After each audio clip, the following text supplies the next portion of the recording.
नमस्कार दोस्तों आज के वीडियो में हम जानेंगे कि हमारे शरीर में इंसुलिन कम क्यों बनता है। शरीर में इंसुलिन कम बनने के कारण क्या हैं? अगर हमारे शरीर में इंसुलिन कम बन रहा है, इससे संबंधित कौन-कौन सी बीमारियां होती हैं? इंसुलिन के स्तर को हम कैसे बढ़ाएं? इसके होने के क्या-क्या कारण हैं? इस पे दोस्तों सारी जानकारी शेयर करेंगे। इसलिए उम्मीद करते हैं मित्रों आप वीडियो पूरा अंत तक सुनेंगे। सुनने के बाद इस महत्वपूर्ण जानकारी को हर घर तक पहुँचाने में आप हमारी सहायता करिए। दोस्तों शरीर में इंसुलिन कम बनने के कई कारण हैं। इंसुलिन एक हार्मोन है जो पैनक्रियाज में बनता है और रक्त में शर्करा के स्तर को नियंत्रित करने में मदद करता है। शरीर इंसुलिन कम बनने के कई कारण हो सकते हैं। पहला कारण है टाइप 1 डायबिटीज। यह एक ऑटो इम्यून स्थिति है जिसमें शरीर की प्रतिरक्षा प्रणाली पैंक्रियाज की बीटा कोशिकाओं को नष्ट कर देती है जो इंसुलिन का उत्पादन करती है। इसके परिणामस्वरूप इंसुलिन का उत्पादन बहुत कम हो जाता है और इससे संबंधित बीमारियां हमारे शरीर में होने लगती हैं। दूसरा है टाइप 2 डायबिटीज। दोस्तों इस स्थिति में शरीर इंसुलिन का उत्पादन तो करता है लेकिन कोशिकाएं इसे सही तरीके से उपयोग नहीं कर पाती है। समय के साथ पैनक्रियाज इंसुलिन का उत्पादन कम कर सकता है। तीसरी स्थिति है पैंक्रियाज की समस्याएं। पैंक्रियाज की कुछ समस्याएं होती हैं, कुछ बीमारियां होती हैं जिसके कारण भी शरीर में इंसुलिन कम बनता है। पहली समस्या है दोस्तों पैंक्रियाटाइटिस यानी पैंक्रियाज की सूजन इंसुलिन उत्पादन को प्रभावित कर सकता है। दूसरा है दोस्तों पैंक्रियाज का कैंसर। यह भी इंसुलिन के उत्पादन को कम कर सकता है। जब ये दो समस्याएं पैंक्रियाज में होती हैं तो भी शरीर में इंसुलिन नहीं बनता है, इंसुलिन की मात्रा कम हो जाती है। चौथा कारण है दोस्तों हार्मोनल असंतुलन। कुछ हार्मोन जैसे कि कार्टिसोल जो दोस्तों नहीं बनता है, ये भी इंसुलिन के प्रभाव को प्रभावित कर सकता है जिससे इंसुलिन का उत्पादन ज़्यादा हो जाता है। इस कारण से भी दोस्तों इंसुलिन हमारे शरीर में कम बनता है। पांचवा कारण है आहार और जीवन शैली। दोस्तों अस्वस्थकर आहार, उच्च शुगर और वसा आहार से इंसुलिन प्रतिरोध बढ़ जाता है। इंसुलिन बढ़ जाता है तो दोस्तों हमें खास ध्यान देना चाहिए, इन आहार को नहीं लेना चाहिए। इसके अंतर्गत आता है शारीरिक गतिविधि की कमी। दोस्तों नियमित व्यायाम न करने से वजन बढ़ सकता है जो इंसुलिन प्रतिरोध को बढ़ाता है। छठा कारण है जीन और पारिवारिक इतिहास। दोस्तों यदि परिवार में डायबिटीज का इतिहास है तो व्यक्ति में इंसुलिन की कमी होने की अधिक संभावना हो जाती है। और सातवां कारण है वजन का बढ़ना। दोस्तों अधिक वजन या मोटापा इंसुलिन प्रतिरोध को बढ़ा सकता है जिससे पैनक्रियाज को अधिक इंसुलिन बनाने की आवश्यकता होती है। समय के साथ साथ यह थकावट का कारण बन सकती है और इंसुलिन उत्पादन कम हो सकता है। आठवां कारण है दोस्तों अन्य स्वास्थ्य समस्याएं जैसे हाइपोथायराइड। थायराइड की ग्रंथि की कमी भी इंसुलिन के उत्पादन को प्रभावित कर सकती है। इसके बाद है एडिशन रोग। यह हार्मोन असंतुलन का कारण बन सकता है।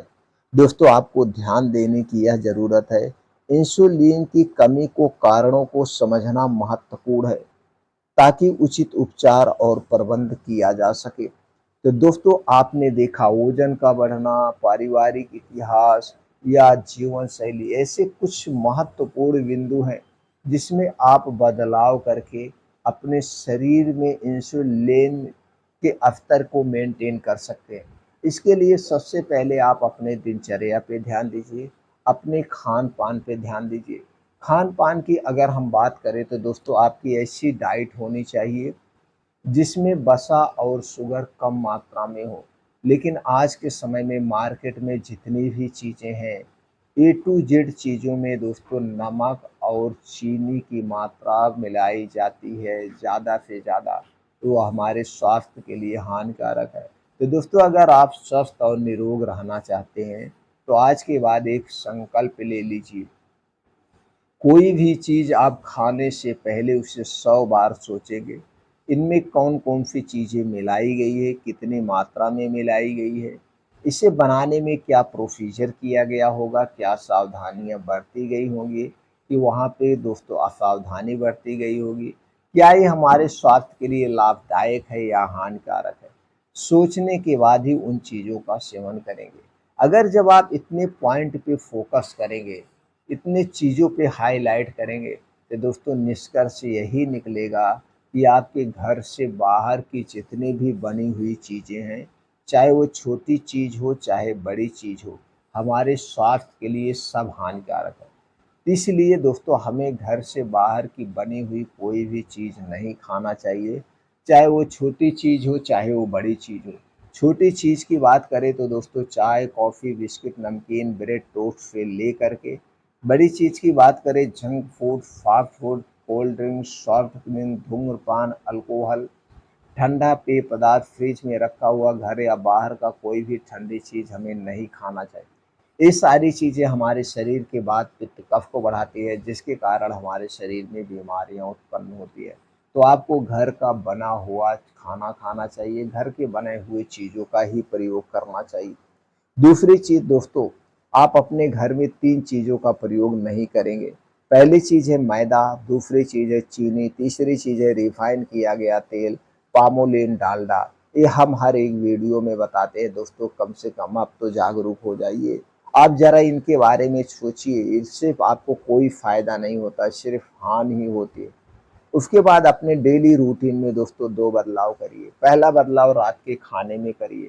आज के समय में सब लोग रात का खाना दोस्तों 9 बजे से 1 बजे के बीच खाते हैं, जबकि सबसे गलत टाइम है।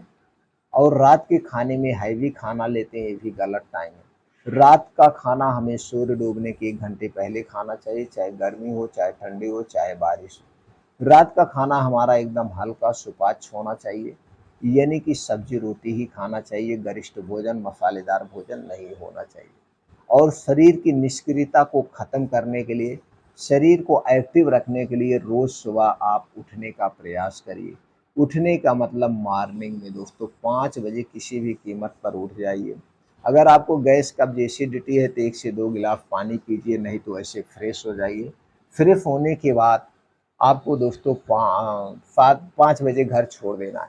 5 से 7 2 घंटे जम के योगा करिए, मॉर्निंग वॉक करिए, मेडिटेशन करिए, साइकिलिंग करिए, जिम जाइए, जो भी आप कर सकते हैं अपने शरीर को एक्टिव रखने के लिए उसमें से 2 घंटे आप निकालिए।